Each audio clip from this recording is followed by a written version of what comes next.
महोदय, अजून एक महत्त्वाचा विषय इथं मांडतो. आम्ही आमच्या आंदोलनामध्ये पीक विम्याबद्दल बोललो. इथं पण अनेक आमदारांनी पीक विम्याबद्दल चर्चा केली. गेल्या अधिवेशनामध्ये सुद्धा आम्ही सर्वजण मुद्दा मांडत होतो की तुम्ही 4 ट्रिगर जे काढलेत ते कृपा करून काढू नका. त्याची त्या शेतकऱ्याला तिथं मदत होणार नाही. 2025चा अतिवृष्टी होण्या अगोदर आम्ही हे बोलत होतो.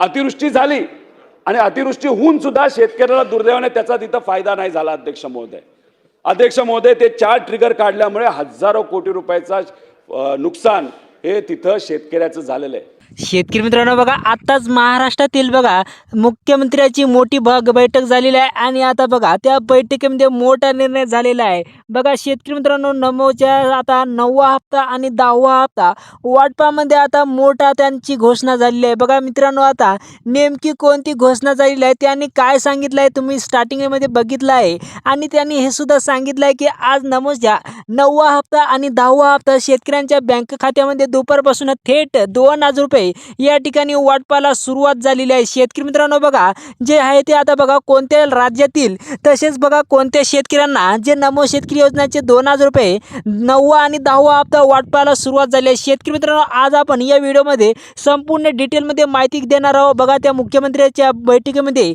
मोठी घोषणा झालेली आहे आणि त्यांनी घोषणामध्ये सांगितलं आहे बघा, काही शेतकऱ्यांनी या ठिकाणी शेतकऱ्यांनी जर पूर्ण काम केलं असेल तर त्या शेतकऱ्यांच्या बँक खात्यामध्ये या ठिकाणी 4,000 रुपये बघा 4,000 रुपये 9वा हप्ता आणि 10वा हप्ता 2,000 रुपयाचा हप्ता या ठिकाणी तुम्हाला 4,000 रुपये वाटप होणार आहे. असं मोठा आता या ठिकाणी मंत्रिमंडळामध्ये मोठे निर्णय झालेला आहे. शेतकरी मित्रांनो बघा, ते खरोखरच आता बघा कोणत्या लाभार्थ्यांना या ठिकाणी आता मिळणार आहे आणि कोणते लाभार्थी खरोखरच यासाठी पात्र असणार आहे, संपूर्ण काही आपण या व्हिडिओमध्ये माहिती पाहणार आहोत. मित्रांनो बघा, व्हिडिओ खूप महत्त्वपूर्ण असणार आहे. व्हिडिओला तुम्ही शेवटपर्यंत पाहत चला. मित्रांनो बघा, आता दुपारी महाराष्ट्राने बघा मान्यता प्राप्त या ठिकाणी डीबीटी बघा नमोच्या 9व्या आणि 10व्या हप्त्याला मान्यता दिलेली आहे, म्हणजेच की मंजुरी दिलेली आहे. बघा शेतकरी मित्रांनो, नमो शेतकरी महासन्मान निधी योजना 9वा हप्ता वितरणाबाबत आलेला आहे आणि हा जो आहे बघा ही जी माहिती आहे तो बघा महाराष्ट्र राज्य मंत्रिमंडळाचा ऐतिहासिक निर्णय आहे आणि हा जो थेट लाभ हस्तांतरण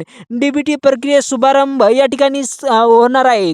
त्यामुळे शेतकरी मित्रांनो बघा, राज्यातील लाखो पात्र शेतकऱ्यांच्या खात्यामध्ये बघा 2,000 रुपये अक्षरी जाता, मात्र आता जमा करण्याची प्रक्रिया आजपासून दुपारपासूनच सुरू झालेली आहे. बघा या ठिकाणी तुम्ही पाहू शकता मित्रांनो, आणि अधिकृत घोषणा सुद्धा झालेली आहे. बघा मंत्रिमंडळ निर्णय काय म्हणत आहे की नमो शेतकरी योजनेच्या 9व्या हप्त्याचे वितरण सुरू करण्याचे अंतिम निर्णय आजच्या आज राज्य मंत्रिमंडळामध्ये बैठकीमध्ये घेण्यात आलेले आहे. आणि जो काय बघा मागच्या वेळेस बघा मित्रांनो प्रलंबित म्हणजेच की बघा प्रलंबित तांत्रिक अद्ययावतीकरण पूर्ण मागील काही महिन्यापासून रखडलेल्या हप्त्याचे मुख्य कारण जिल्हास्तरीय डेटा तांत्रिक अद्ययावतीकरण आता बघा 100% पूर्ण झालेले आहे आणि आता वितरणाला सर्व प्रशासकीय व तांत्रिक अडचणी दूर करून सर्व शेतकऱ्यांच्या बँक खात्यामध्ये या ठिकाणी आता जमा होणार आहे. शेतकरी मित्रांनो बघा, आज रात्री 12 वाजेपर्यंत पहिल्या टप्प्यातील पात्र शेतकऱ्यांच्या खात्यामध्ये या ठिकाणी 2,000 रुपये जमा करणार असं आता देवेंद्र फडणवीस साहेबांनी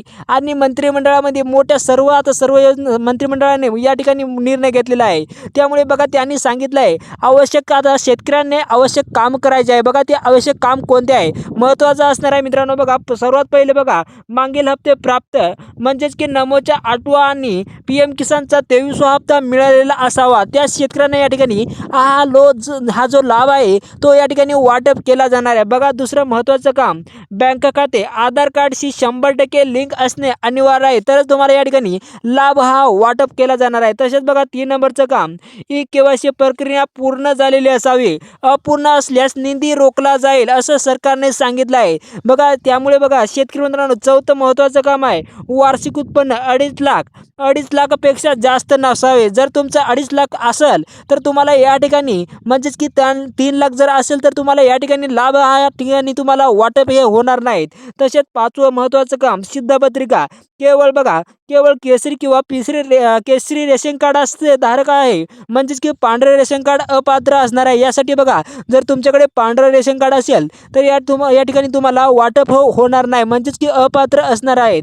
तसेच बघा 6वं महत्त्वाचं काम, वाहन मालकी कुटुंबात 4 चाकी 4 व्हीलर वाहन नसावे. जर तुमच्या घरामध्ये 4 व्हीलर असेल तर या ठिकाणी तुम्हाला लाभ हा वाटप केला जाणार नाही. तसेच बघा 7वं बघा बँक खात्याशी मोबाईल नंबर हे लिंक असावा SMS मिळवण्यासाठी. हा सर्वात महत्त्वाचे या ठिकाणी सरकारने सांगितलं आहे महत्त्वाचे काम. जर बघा यापैकी तुमचं सर्व काम असेल तर तुम्हाला या ठिकाणी आता लवकर तुम्हाला रात्री 12 वाजेपर्यंत 4,000 रुपये या ठिकाणी वाटप होणार आहे. बघा मंत्रिमंडळामध्ये मोठा निर्णय झालेला आहे, तेच तुम्हाला मी सांगत आहोत. तसेच बघा मित्रांनो महाराष्ट्र बघा सगळ्याच्या कच्च्या डावाने थपे होत. म्हणजेच की जर तुमचे आधार कार्ड 15 वर्षापेक्षा जुनं असेल तर तात्काळ कारवाई करा. बघा अडचण म्हणजेच की जुन्या आधार कार्डमुळे थेट लाभ हस्तांतरण DBT प्रक्रियेत तांत्रिक त्रुटी येऊ शकते. पैसे जमा होण्याचे विलंब होतो. त्यामुळे लवकरात लवकर तुमचं आधार कार्ड अपडेट असणे गरजेचं आहे असं सरकारचं म्हणणं आहे. आणि त्यांनी हे सुद्धा सांगितलं आहे बघा कोणत्या राज्यातील बघा महाराष्ट्र राज्यातील फक्त याच लाभार्थ्यांच्या बँक खात्यामध्ये पैसे जमा होणार आहेत. म्हणजेच की बघा बँक त्यांनी या ठिकाणी सांगण्यात आलेली आहे. बघा सर्वात पहिले बँक म्हणजेच की पोस्ट ऑफिस बँक. बघा सर्वात आधी निधी जमा होणारे bank of Maharashtra, state bank of India, तसेच बघा जिल्हा मध्यवर्ती बँक आणि जिल्हा सहकारी बँक, तसेच बघा इतर सर्व बँक, राष्ट्रीयकृत बँक या सर्व जिल्ह्यांमध्ये प्रत्येकी तासाला आता एका जिल्ह्यातील पैशाचं वितरण आता होत आहेत. मोबाईलवर SMS ची प्रतीक्षा करत आहे. म्हणजेच की तुम्हाला आता या ठिकाणी मेसेज येणार आहेत. आता एका ताशी म्हणजेच की एका तासाला तुम्हाला सर्व जिल्ह्यातील पात्र शेतकऱ्यांच्या बँक खात्यामध्ये या ठिकाणी वाटप होणार आहे. बघा आता जिल्हे कोणत्या जिल्ह्यामध्ये वाटप होणार आहे. बघा सर्वात प्रथम यवतमाळ, वर्धा, बुलढाणा, अकोला, वाशिम, अमरावती, हिंगोली, लातूर, परभणी, धाराशिव, बीड आणि नांदेड. तर एवढ्या साऱ्या जिल्ह्यांमध्ये या ठिकाणी वाटप होणार आहे. मित्रांनो बघा महत्त्वपूर्ण माहिती आहे. महत्त्वपूर्ण माहिती तुम्हाला चांगली वाटली असेल तर तुमच्या इतर शेतकरी मित्रांबरोबर माहिती नक्की शेअर करा. आणि मित्रांनो अशा जेन्युइन माहितीसाठी आताच आपल्या चॅनलला सबस्क्राईब करून ठेवा आणि बेल नोटिफिकेशन ऑलवरती सेट करा. कारण की मित्रांनो बघा जेन्युइन माहिती तुमच्यासाठी सर्वात अगोदर तुम्हाला पाहायलाच मिळणार आहे. चला तर मित्रांनो मग आता भेटूया पुढील अपडेटमध्ये. बघा पुढील घोषणा म्हणजेच की पुढील अपडेट घेऊन येत आहोत पीक विमा संदर्भातील. पीक विमा 2022 पासून रखडलेला पीक विमा वाटपा संदर्भामध्ये पुढील अपडेट घेऊन येत आहोत. त्यामुळे मित्रांनो चॅनलला सबस्क्राईब करा. धन्यवाद.